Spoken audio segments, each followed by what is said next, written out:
Salut tout le monde, c'est Jojo Dash, et bienvenue dans ce CCM numéro 6. Et pour cette vidéo, la critique se portera sur deux chansons. Dance Magic, la VF de... Dance Magic. Ouais, ils se sont pas fait chier pour le coup. Et sans marque à jamais, la VF de Blank Flanks Forever. On va commencer par Dance Magic. Le contexte de la chanson, ça se résume à gagner un concours en faisant le meilleur clip musical. Rien de plus. Et non, je ne parlerai pas de l'épisode en détail, car comme tous les autres épisodes Equestria Jagger spécial, je ne les ai pas du tout aimés. À part peut-être l'épisode Miroir Magic. Quant aux deux autres, il y en a un qui est pas intéressant et l'autre on dirait une parodie de Scooby-Doo, sérieux. Pour les paroles, encore une fois, c'est correct, même si la niaisitude s'installe en VF, on va pas se le cacher. Et aucun problème au niveau des rimes.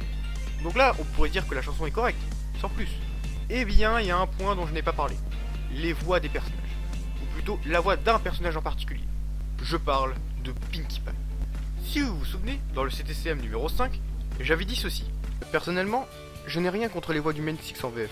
À part pour Twilight qui a la voix légèrement plus calme qu'en VO, et Applejack qui s'est débarrassé de son accent en VF. Et ça pardonne pas. Mais ce que je vous ai pas dit en revanche, c'est que j'hésitais à mettre Pinkie Pie dans cette catégorie la dernière fois. Car autant, dans certaines chansons, c'est nickel, mais dans d'autres chansons, c'est parfois agaçant. Même si ça arrive pas trop souvent. Et dans la chanson Dance Magic, agaçant ne serait pas le mot que j'emploierais pour désigner sa voix. C'est juste que, durant ce passage...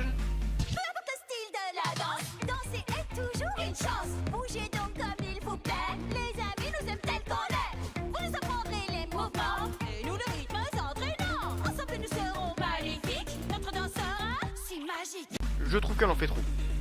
Beaucoup trop. Passons maintenant à la chanson Sans marque à jamais. Tout d'abord, le contexte de la chanson. Rumble, dans cette chanson, nous dit qu'il pense que les marques de beauté emprisonnent les poneys dans une seule activité.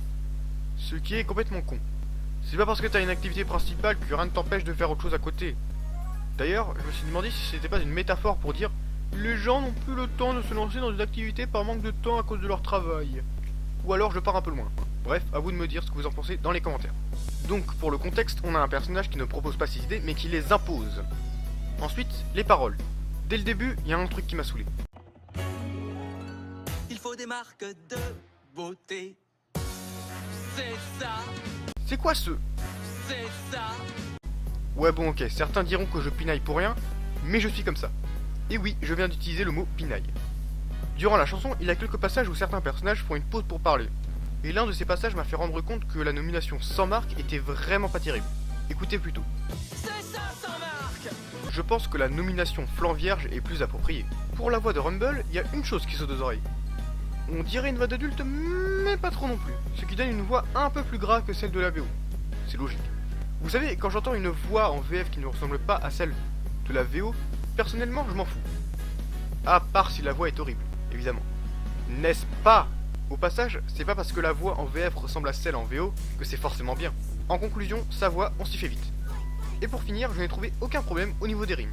C'est la fin de cette vidéo, mais attendez avant de partir, je vous annonce que je reprends le concept avec les OC en fin de vidéo. Je vous rappelle vite fait ce que c'est, parfois en fin de vidéo, je vous mettrai un OC représentant un youtubeur français connu ou non, et ça sera à vous de deviner quel youtubeur est représenté. D'ailleurs, voici l'OC à découvrir. Sinon, si la vidéo vous a plu, n'hésitez pas à me le faire savoir, et sur ce, je vous dis bye.